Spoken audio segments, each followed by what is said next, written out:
कि अंजनी के लाल हुए, अरे वाह, रुद्र अवतारी गदाधारी हो, कपिधारी हो, तोहे पाई केहू ना दुखारी, गदाधारी हो, तोहे पाई केहू ना दुखारी। कि माई तोर प्रीतिया के दुनिया में नाही मोल बा, माई तोर प्रीतिया के दुनिया में नाही मोल बा। सनातन नहीं गया हिरणाक्ष की हुंकार से, जो सनातन नहीं गया रावण के अहंकार से, जो सनातन नहीं गया कंस की टंकार से, जो सनातन नहीं गया टीवी और अखबार से।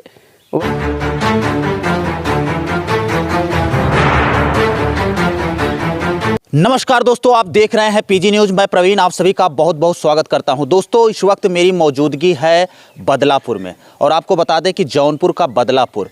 आपको बता दें दोस्तों कि जहां पे जौनपुर की बात आती है वहां पे जौनपुर को यूं ही जौनपुर नहीं कहा जाता है। एजुकेशन ऑफ सेंटर, शिक्षा की नगरी जौनपुर को कहा जाता है। और अगर बात करें संत महात्माओं की, तो यहाँ के दोस्तों कुछ संत महात्मा जो कि अपनी प्रतिभा की अगर बात करें या अपने भक्तिमय सत्संग की बात करें तो वो पूरे विश्व में छाए हुए हैं। तो ऐसे में अगर हम एक नाम और लेना चाहें, श्री राम भद्राचार्य जी महाराज जी यहीं आपके सुजानगंज के हैं। और आपको बता दें कि दोस्तों, रामायण की बात करें तो पूरा रामायण उनको याद है, चाहे जहां से आप पूछ सकते हैं। और वो जौनपुर के निवासी यहीं आपके सुजानगंज के हैं। तो ऐसी महान विभूतियां जौनपुर में हैं। और इसी में एक नाम और बहुत तेज़ी से चर्चा में आ रहा है, जिनका नाम है दिनेशानंद जी महाराज जी। तो आज आपको दोस्तों हम मिलवाएंगे दिनेशानंद महाराज जी से। उनके घर पर आए हुए हैं और कुछ आप लोगों को सत्संग रूपी भक्ति भाव में भजन भी सुनवाएंगे और उनसे कुछ खास बातचीत भी मेरी होगी। तो आइए, आप देख सकते हैं तस्वीर में महाराज जी बैठे हुए हैं। सबसे पहले महाराज जी, बहुत बहुत स्वागत है आपका पीजी न्यूज़ में, और जय सिया राम। धन्यवाद। जय सिया राम। पीजी न्यूज़ के सभी दर्शकों को हमारा सादर भरा प्रेम भरा नमस्कार। जय सिया राम, जय सिया राम। तो देख सकते हैं महाराज जी हैं। अब हम लोग सवालों का सिलसिला स्टार्ट करेंगे।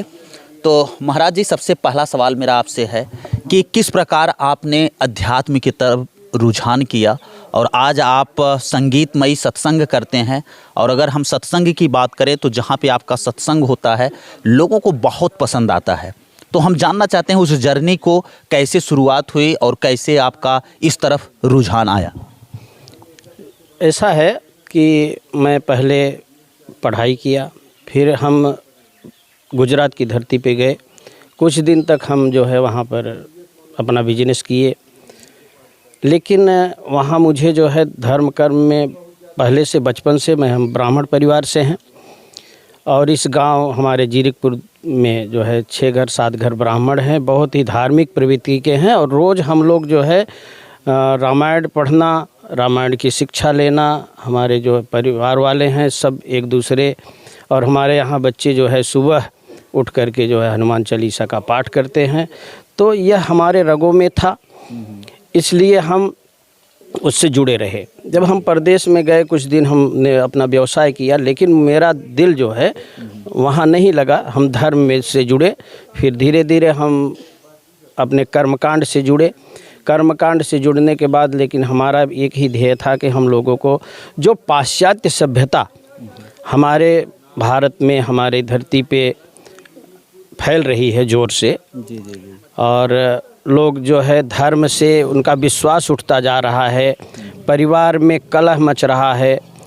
तो हमने सोचा कि अगर हम रामचरितमानस को रोज़ अपने घर पे पढ़ते हैं और हम खाली पढ़ करके उस शब्द को छोड़ देते हैं, तो उससे हमें कुछ लेना चाहिए। तो हमने एक एक शब्द को अंदर तक पढ़ना चाहा, और उससे हमने जो है कुछ अन्य पुराण से, अन्य ग्रंथों से लेकर के उस पर हमने सर्च करना शुरू किया। धीरे धीरे उससे हमारा रुझान हुआ। तब हमने ये सोचा कि हम जो है स्वयं पढ़ करके, तुलसी बाबा जी स्वांतः सुखाय, अपने मन को सांत्वना देने के लिए ही रामचरितमानस की रचना की थी। लेकिन हमने सोचा अगर हम स्वयं अगर इस अपने मन को ही समझा करके रहेंगे तो हमारा कोई मतलब नहीं निकलता है। हम 2-4 लोगों से इसको चर्चा करते हैं। अगर हम 2-4 लोगों से इसकी राम की चरित्र का चर्चा करेंगे तो लोगों का बदलाव होगा। अगर कोई एक परिवार, एक सदस्य भी अगर हमारी इस चर्चा से बदल जाता है, सुधार आ जाता है, उस परिवार में राम राज्य हो जाता है, शिव परिवार हो जाता है। शिव का मतलब होता है कि विश्वास। तुलसी बाबा ने लिखा है कि भवानी शंकरो बंदे श्रद्धा विश्वास रूपिणो। क्या बात है। तो उन्होंने जब हम श्रद्धा और विश्वास को लेकर के जब हम परिवार में रहेंगे तो हमारे परिवार में एकता रहेगी, क्योंकि एकता कहाँ है? शिव परिवार में है। भगवान शंकर के गले में है सांप और उनके पुत्र का वाहन है चूहा। चूहा वाहन से सांप जो है चूहा को नहीं छोड़ेगा। तो ये हमारा सोच हुआ कि देखिए शिव परिवार इतना बढ़िया है कि एक चूहा और एक सांप एक जगह बैठ कर के भोजन कर रहे हैं। हमारी माता जी का वाहन शेर है, पिताजी का वाहन जो है नंदी है। अब शेर नंदी को जो है एक दूसरे बैठ कर के आपस में प्रेम का चर्चा कर रहे हैं। तो अगर इस तरह के हमारा समाज अगर हो जाता है, इस तरह हमारा परिवार हो जाता है, तो हमारा जो पुरानी सभ्यताएं थी, जो संस्कार था, वह वापस लौट सकता है। और इसलिए हम जो है इस कदम को बढ़ाए और हम धीरे धीरे जो है राम चर्चा करने लगे। भागवत जी की भी चर्चा करते हैं हम। लगभग हमने अपने जीवन में 10 से 12 कथाएं की है और बढ़िया लोगों का जो है रिस्पांस रहा है। महाराज जी, कुछ लोगों का ये कहना रहता है कि जितने भी अपने देश में संत महात्मा होते हैं, सभी लोग, मतलब बहुत सारे लोग ऐसे होते हैं कि जो ब्रह्मचर्य का पालन करते हैं, शादी विवाह नहीं करते हैं। तो आप हमारे दर्शकों को बताएं कि आपका शादी विवाह हुआ है या नहीं हुआ है, और मतलब आप गृहस्थ जीवन जीते हुए भी लोगों को रामचरितमानस की पाठ दे रहे हैं। जी, ऐसा है। धन्यो गृहस्थ आश्रम। हमारे वेद बताते हैं कि गृहस्थ आश्रम जैसा आश्रम कोई है नहीं। इसमें हमारे बड़े पुराने जो ऋषि मुनि थे वह भी इसी तरह रहते थे। आश्रम अपने मन को जहाँ हमें श्रम मिल जाए, आराम मिल जाए, वही उसी को आश्रम कहते हैं। तो हमें अपने परिवार में, अगर हमारा परिवार जो है, हमारे माता पिता खुश हैं, हमारा परिवार खुश है, हमारे बच्चे खुश हैं, हमारा भाई बंधु सब खुश है, तो इससे बड़ा सुख कहीं नहीं है, इससे बड़ा जो है आराम कहीं नहीं मिलता है। तो इसी को कहा गया है कि यह गृहस्थ आश्रम है। और गृहस्थ आश्रम में ही से ही संन्यास आश्रम की तरफ बढ़ा जाता है। और कहा गया है कि न हरि भूलो न घर छोड़ो, करो कुछ जिंदगानी में, जैसे कमल रहता है कीचड़ और पानी में। अरे वाह, क्या बात है। महाराज जी, हम और आपसे कुछ जानना चाहें, लेकिन इससे पहले हम चाहेंगे कि आप सत्संग, भक्तिमय की बात करें या संगीतमयी की बात करें, तो आप लोगों को जब सत्संग सुनाते हैं तो लोग वहाँ पे मंत्रमुग्ध हो जाते हैं। बहुत सारे दर्शक आपको यूपी, बिहार, झारखंड, तमाम जगह से लोग देख रहे हैं। मैं चाहूँगा कि उन लोगों के लिए आप एक प्यारा सा भजन। देखिए, हम भक्त तो हनुमान जी के हैं जी, और जो सारी प्रेरणा दी है उन्होंने ही दी है जी। और हमारे संतजनों का मानना है कि हनुमान जी ही कथा करते हैं।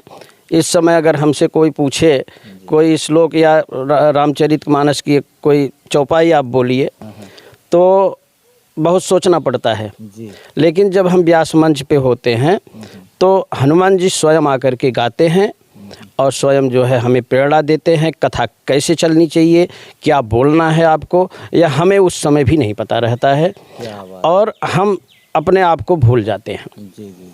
सिर्फ हमारे सामने हमारे देवतुल्य हमारी श्रोता होती है और हम उसी में हर छवि में हम सिया राम को देखते हैं और हनुमान जी को देखते हैं। तो हनुमान जी जब हमारे सन्मुख आ जाते हैं तो हमारा मानना है, हमने जिस समय हनुमान जी के साक्षात दर्शन किया था तो उस समय हमारे मन से एक शब्द निकला था कि अंजनी के लाल हुए, अरे वाह, रुद्र अवतारी गदाधारी हो, कपिधारी हो, तोहे पाई केहू ना दुखारी गदधारी हो, तोहे पाई केहू ना दुखारी। जब हनुमान जी साक्षात मिल जाते हैं तो कोई दुख नहीं मिलता।